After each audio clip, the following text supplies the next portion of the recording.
गुरु प्यारी साध संगत जी, राधा स्वामी जी। सिमरन भजन करते समय अगर इन बातों का ध्यान करें तो सफलता जरूर मिलेगी, क्योंकि परमार्थ में तरक्की हासिल करनी है तो वो बिना सिमरन भजन के नहीं पाई जा सकती। इसलिए सतगुरु का संदेश है कि केवल नाम का सिमरन करो। नाम के सिमरन से ही तुम्हारे स्वार्थ और परमार्थ दोनों संवर जाएंगे। लेकिन ताज्जुब की बात तो ये है कि हम सिमरन ही नहीं कर पाते, और यदि कभी हमारे सतगुरु से हमारी मुलाकात हो जाए तो फिर हम उनके आगे यही अरदास करते हैं कि हे दाता, कुछ ऐसा करो कि जिससे हमारा सिमरन भजन बढ़े, हमारे सिमरन भजन में हमारी तरक्की हो और हम ज़्यादा से ज़्यादा समय तक सिमरन भजन कर सकें। और फिर सतगुरु जी कहते हैं कि भाई, मेरे पास नाम था जो मैंने तुम्हें दे दिया, और इस नाम के साथ जुड़ने का तरीका भी समझा दिया, जुगती भी समझा दी, साधन भी बता दिया। लेकिन भाई, सिमरन तो अब तुम्हें खुद ही करना पड़ेगा। लेकिन हम वो सिमरन भी नहीं कर पाते। और देख लो, हम सभी की यही हालत है। हम सिमरन के वक्त हम कोई ना कोई बहाना बनाकर अपने आप को झूठी तसल्ली दे लेते हैं कि सिमरन भजन कल कर लेंगे, परसों कर लेंगे, एक दो काम धंधे ऐसे हैं वो पूरे हो जाए, सिमरन भजन फिर कर लेंगे। और ऐसे ही समय निकलता जाता है और हम सिमरन भजन को वक्त नहीं दे पाते हैं। लेकिन एक बात को याद रखना कि बिना सिमरन भजन के हमारा कुछ बनने वाला भी नहीं है। इसलिए सिमरन भजन बहुत ज़रूरी है, हमारे लिए बहुत ही ज़रूरी है। इसमें नागा मत डालो। इसलिए आप खुद ही विचार करके देखो कि सिमरन भजन करना कोई मुश्किल काम भी नहीं है। जैसे हम सारा दिन दुनिया की भी तो सिमरन करते हैं, कोई ऐसा समय होगा जब हम दुनिया का सिमरन नहीं करते, दुनिया की इधर उधर की बातें नहीं करते, वरना हम तो 24 घंटे दुनिया का ही सिमरन करते रहते हैं। यहाँ तक कि अगर हम सो भी जाते हैं तो सोने के बाद भी हमारा मन दुनियावी शक्लें बनाता रहता है। तो भाई, जिस तरह हम दुनिया का सिमरन करते रहते हैं सारा दिन 24 घंटे, तो अगर इसी तरह हम अगर नाम का सिमरन करने में लग जाएं तो क्या बुराई है? क्या बुराई है इसके अंदर? और ये कौन सा कोई ज़्यादा मुश्किल काम है? बस एक बार पक्का इरादा बनाना है कि भाई, मुझे तो जो मेरे सतगुरु से नाम मिला है, जो मुझ पर मेहर करके मुझे सतगुरु ने नामदान दिया है, तो मुझे उस नाम का सिमरन हर हालत में करना ही है। इसलिए हमें सबसे पहले ये विचार करना चाहिए कि सिमरन हम लोग करते कैसे हैं, या गुरु नाम का सिमरन किया कैसे जाता है। तो भाई, कुछ लोग तो चौकड़ी मारकर आसन लगाकर सिमरन भजन करते हैं, और कुछ लोग ऐसे भी हैं जो गुरु नाम का सिमरन चलते फिरते भी करते रहते हैं। और जैसे घर की बहनें हैं तो वो घर का काम भी करती रहती हैं और सिमरन भी अजप्पा जाप करती रहती हैं। और जो दुकानदार भाई हैं वो अपने दुकान पर बैठे हुए हैं, फिर भी नाम का सिमरन करते रहते हैं। और दफ्तर में भी बहुत सी जीव आत्माएं हैं जो नाम का सिमरन करती रहती हैं। और कई लोग ऐसे हैं, जैसे कोई साइकिल चला रहा है, कोई स्कूटर चला रहा है, और कोई कार चला रहा है, कोई ट्रक चला रहा है, तो वो भी सिमरन करते रहते हैं। और जब हम रात को सोते हैं तो सोने से पहले भी कई लोग हैं जो सिमरन करते हैं। और अगर कई लोग सो भी जाते हैं तो अगर उनकी आँख रात को खुल गई तो फिर वो लेटे लेटे सिमरन करते रहते हैं। और जब हम कोई यात्रा करते हैं, जब भी तो हम सिमरन भजन करते हैं। कैसे करते हैं? बस जपते रहते हैं। और ये यात्रा कभी ट्रक में बैठे हुए करते हैं, और कभी ट्रेन में बैठे हुए करते हैं, कभी बस में बैठे हुए करते हैं, और कभी रिक्शे में भी बैठे हुए करते हैं। और बहुत सारी जीव आत्माएं तो जो खेतीबाड़ी करती हैं, वो खेतीबाड़ी करते हुए भी, जैसे किसान हैं उनको नामदान मिला हुआ है और अपना काम यानी खेती बाड़ी करते रहते हैं और साथ में सतगुरु के नाम का सिमरन भी करते रहते हैं। तो भाई इससे अलावा और भी कई सारे तरीके हैं सिमरन करने के। तो भाई हम ऐसा क्या करें कि सिमरन में और भी ज़्यादा तरक्की हो, हमें सिमरन भजन में और भी ज़्यादा तरक्की मिले, सफलता मिले। और यह तो हमने आपको बता ही दिया और आप में से ज़्यादातर लोगों को पता भी होगा कि किस तरह से लोग सिमरन करते हैं। तो भाई इस सिमरन में और ज़्यादा पैनापन कैसे लाया जाए, ऐसा क्या किया जाए जिससे हमारे सतगुरु की याद हमारे अंदर ज़्यादा से ज़्यादा बनी रहे और हम ज़्यादा से ज़्यादा नाम का सिमरन करें।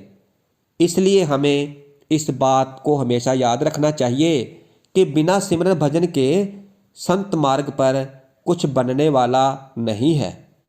और यदि सिमरन से जी चुराने की कोशिश की तो ध्यान रखना कि कभी ध्यान आज्ञा चक्र पर ठहरेगा नहीं।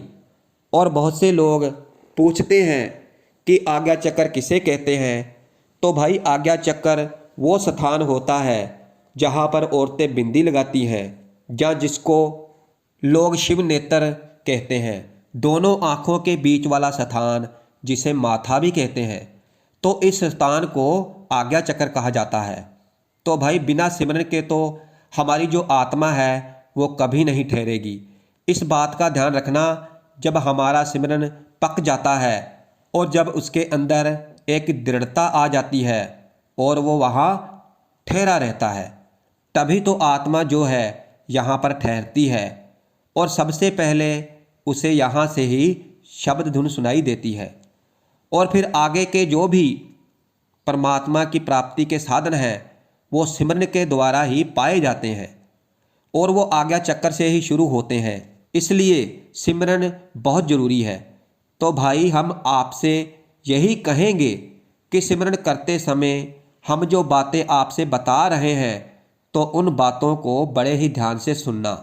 सबसे पहले जब हम सिमरन करने बैठें तो एक साथ नाम का सिमरन शुरू ना करके थोड़ी देर के लिए आंखें बंद करके, जहाँ जो लोग चलते फिरते सिमरन कर रहे हैं वो चलते फिरते जैसे संसार का सिमरन करते हैं और जैसे संसार की शक्लों को याद करते रहते हैं, तो उसी तरह सतगुरु के स्वरूप को याद करना चाहिए। जैसे हम संसार की शक्लों को ध्यान में लाते हैं, उसी तरह हमें सतगुरु के स्वरूप को भी ध्यान में लाना चाहिए।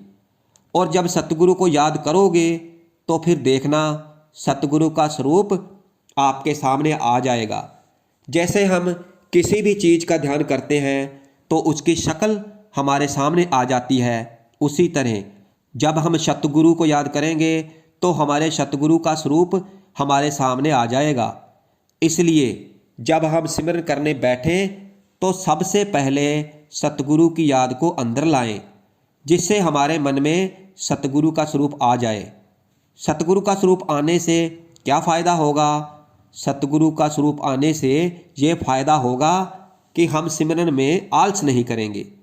जो हमारा मन थोड़ी देर में ही उबासी लेने लगता है, मना करता है, तो मन मना नहीं करेगा, क्योंकि सतगुरु का स्वरूप सामने आ जाता है और फिर हमारा सिमरन में जी लगना शुरू हो जाता है। तो सबसे पहले सतगुरु को याद करें। सतगुरु की याद आते ही उनका स्वरूप सामने आ जाता है। जो प्रेमी जीव आत्माएं हैं, जिनको सतगुरु से प्रेम है, तो वो करके देखें, एक साथ ही सतगुरु का स्वरूप आ जाता है। और सतगुरु के स्वरूप के साथ ही सतगुरु की आंखें भी वाक्य में साफ साफ नज़र आने लगती हैं। और ध्यान रखना कि सतगुरु की आंखें हमें आनंद प्रदान करती हैं, शांति प्रदान करती हैं, और हम प्रेम और प्यार के साथ सिमरन करने के लिए तैयार हो जाते हैं। और फिर हम नाम का सिमरन करना शुरू कर देते हैं। पहले सतगुरु को याद करें, सतगुरु के स्वरूप को देखें, और सतगुरु के स्वरूप के बाद सतगुरु की आँखों को निहारें और फिर नाम का सिमरन करना शुरू कर दें। इससे फ़ायदा ये होगा कि हमारा इस संसार की तरफ से ध्यान हट जाएगा और सिमरन के साथ ध्यान बहुत ही तेज़ी के साथ आगे बढ़ेगा। एक बात याद रखना कि सिमरन करते समय ज़्यादा से ज़्यादा कोशिश ये करें कि नाम के बीच में ज़्यादा अंतराल ना लाएं, ज़्यादा गैप ना लाएं। एक नाम लाने के बाद दूसरा नाम लाने में ऐसा ना हो कि आप देरी करें, इसलिए देरी नहीं करनी चाहिए। धीरे धीरे लड़ी के अनुसार नाम को जपते रहें, चाहे जुबान के द्वारा जपें, अजप्पा जाप जपें, आत्मा के द्वारा जपें और फिर चाहे मन के द्वारा जपें। लेकिन नामों के बीच में ज़्यादा गैप लाने की कोशिश ना करें। और यदि आपने गैप लाने की कोशिश की तो ध्यान रखना उस गैप में संसार का सिमरन चला आएगा और फिर आपको थकावट महसूस होगी और फिर आपका ध्यान सतगुरु के स्वरूप से हट जाएगा। तो ध्यान रखें कि नाम के बीच में गैप लाने की कोशिश ना करें। और जब सिमरन करने बैठे तो कुछ बातें बहुत ज़रूरी हैं, उनका भी ध्यान रखना चाहिए। हम दुनियावी काम धंधों में कितना पैसा खर्च करते हैं। जैसे अगर अपने ऊपर खर्च करने लगें तो जैसे कपड़े और बहुत सारी सुख सुविधाओं पर जितना पैसा खर्च करते हैं, जैसे अगर रात को हमें गर्मी में नींद नहीं आती तो फिर रात में हम एयर कंडीशनर की व्यवस्था करते हैं और तरह तरह के मुलायम गद्दे लाते हैं जिस पर हम आराम से सोते हैं। और भी बहुत सारे अपने ऊपर खर्च करते हैं, गाड़ियों पर खर्चा करते हैं, खाने पीने पर खर्चा करते हैं। तो भाई हमारा कहने का मतलब है, अगर इसी तरह अगर हम सिमरन पर भी खर्च करें, यानी हम सिमरन भजन पर भी ध्यान दें, तो क्या हमारा इससे कोई नुकसान होगा? नहीं, कोई नुकसान नहीं होगा।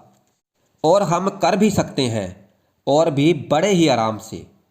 तो भाई सिमरन करने के लिए क्या खर्च होता है? सिमरन करने के लिए हमें आसन की ज़रूरत होती है और वो आसन हमें अच्छा बनाना चाहिए।